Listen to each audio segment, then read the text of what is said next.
सही जगह से एचएसजी कितना जरूरी होता है? प्रेगनेंसी नहीं हो रही है तो एचएसजी जरूर कराना चाहिए। अब ये क्वेश्चंस ऐसे होते हैं जिसके लिए पेशेंट बहुत परेशान होता है। कभी कभी पेशेंट अपना एचएसजी करा के आता है, ट्यूब ब्लॉकेज के ट्रीटमेंट के लिए हमारे पास आता है और उसके बाद बोलता है मैम मुझे इस एचएसजी पे डाउट है। कभी कभी पेशेंट ऐसे कंडीशन में होते हैं कि उन्हें लगता है उनकी ट्यूब्स बंद है और हम देखकर बोल देते हैं कि आपकी ट्यूब्स ओपन है। कभी ऐसा होता है कि उनके रिटर्न रिपोर्ट में लिखा होता है ट्यूब्स परफेक्टली ओपन है और हम उन्हें बोलते हैं नहीं, ट्यूब्स में गांठें हैं, ट्यूब्स में सूजन है, ट्यूब्स तो टेढ़ी है, ट्यूब तो घूमी हुई है या ट्यूब ब्लॉकेज है, अच्छे से खुली नहीं हुई है। ये इतनी सारी कंफ्यूजन्स क्यों पैदा होती हैं? ये इसलिए पैदा होती हैं कि एचएसजी कहाँ से कराया जा रहा है वो बहुत इंपॉर्टेंट होता है। एचएसजी को सही जगह से करना बहुत जरूरी है। एचएसजी टेस्ट यानी ट्यूब ठीक से खुली है या बंद है, ये जांच ये बहुत एक्सपर्ट द्वारा की जानी चाहिए। टेक्नीशियंस, नर्सेज, इस तरीके के लोगों से एचएसजी ना कराकर डॉक्टर से एचएसजी कराना चाहिए। तो सही डायग्नोस्टिक सेंटर पर जाकर जब आप एचएसजी कराते हैं तो उसकी वैल्यू बढ़ जाती है। दूसरा, कई बार एचएसजी करते समय कुछ महिलाएं अब बहुत ज़्यादा पेन फील करती हैं और प्रोसीजर ठीक से नहीं हो पाता है। तो अगर आपके गर्भाशय में ठीक से दवा ही नहीं गई है तब भी वो लिख कर दे देते हैं कि कैविटी बहुत छोटी है या आपकी ट्यूब ब्लॉक है, लेकिन ऐसा नहीं होता। वो प्रोसीजर पूरी तरह से परफॉर्म न होने की वजह से न केवल गर्भाशय में दवा जाती है बल्कि ट्यूब्स में भी दवा नहीं जा पाती है और इस वजह से भी ट्यूबल ब्लॉकेज आता है।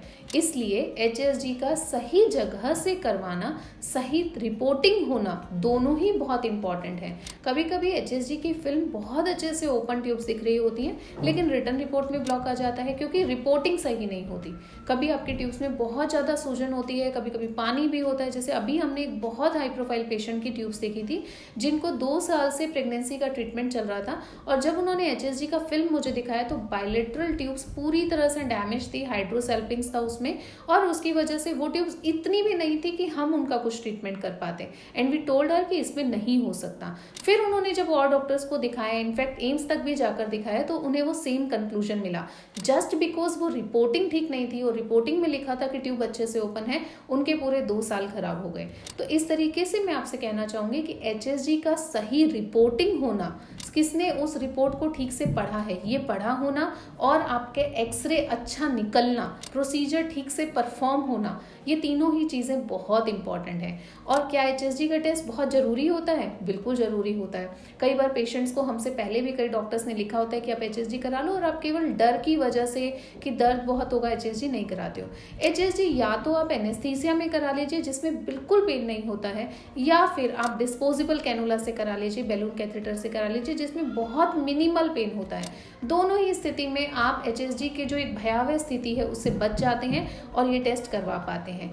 अगर आपका गर्भाशय में जहां पर पुरुष शुक्राणु और स्त्री बीज को मिलना है वो पैसेज क्लियर नहीं है तो आप कंसीव कभी नहीं कर पाएंगे। इसलिए एचएसजी टेस्ट अगर आप 1 साल से प्लान कर रहे हैं, पहला बेबी होने के बाद भी अगर आपको 1 साल हो गया और आप प्लान कर रहे हैं, एबॉर्शन हो गया है उसके बाद 1 साल प्लान कर लिया नहीं हो रहा है, then go for HSG again. HSG कराना जरूरी हो जाता है।